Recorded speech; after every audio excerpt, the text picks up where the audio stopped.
Before the world had heard of El Chapo or the Sinaloa cartel, there was one man whose name struck fear across continents: Pablo Emilio Escobar Gaviria.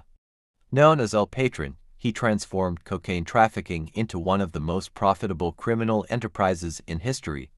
From humble beginnings in Medellin, Colombia, Escobar rose to become the wealthiest narco in the world, controlling 80% of the cocaine entering the United States. This is the story of how Pablo Escobar built his empire, how his reign of terror shook nations, and how his violent end became a symbol of the endless war on drugs.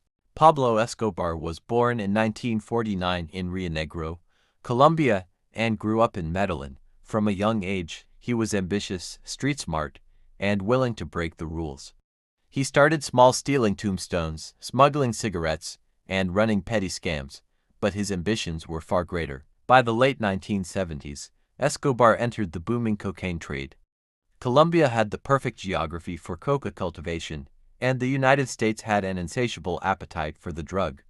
Escobar saw an opportunity, and he seized it. Escobar didn't work alone. Alongside traffickers like Carlos Leder, Jorge Ochoa, and Jose Gonzalo Rodriguez Gacha, he founded the Medellin Cartel. They industrialized cocaine production, establishing secret labs deep in the jungle and using planes, boats, and even submarines to move their product. Within a few years, Escobar was shipping tons of cocaine per month into the United States. By the early 1980s, his cartel was making $420 million a week. Escobar's wealth was unimaginable. He built mansions, private zoos, fleets of cars, and even an army of soldiers. But his wealth came with the cost: violence, corruption, and bloodshed. In Medellin, Escobar styled himself as a modern-day Robin Hood. He built housing projects for the poor, donated money to schools, and funded local soccer fields.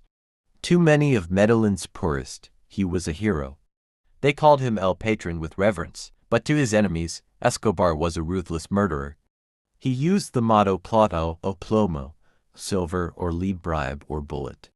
Those who cooperated got rich, those who refused were killed.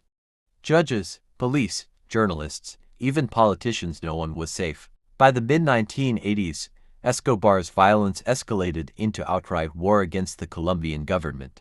When Colombia signed an extradition treaty with the U.S., Escobar declared it his greatest enemy. He feared being tried in America more than anything. To stop extradition, Escobar unleashed terror.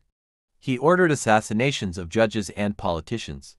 He planted bombs in shopping centers and airports. He even had a commercial passenger plane, Avianca Flight 203, blown up in 1989, killing 110 people because he believed a rival was on board. Escobar's message was clear: defy him, and you would die. The Medellin cartel wasn't Colombia's only power.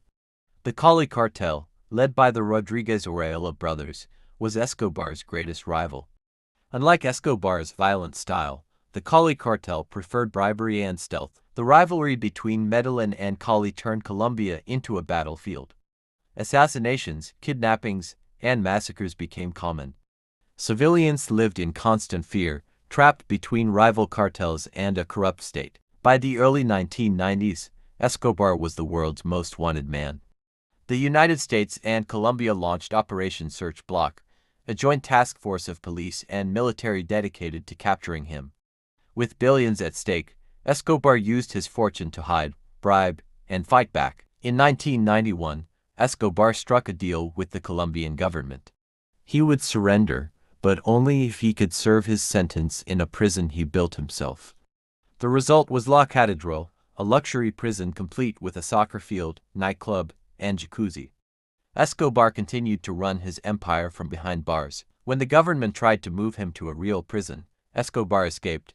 The manhunt began anew. For the next 16 months, Escobar was on the run.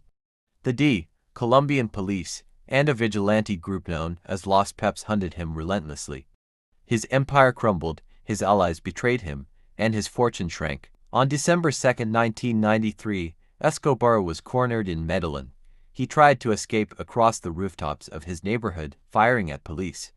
But he was shot and killed, ending one of the bloodiest reigns in criminal history. His body was photographed and displayed, proof that the king of cocaine was finally dead. Escobar's death marked the end of the Medellin cartel, but not the end of cocaine trafficking.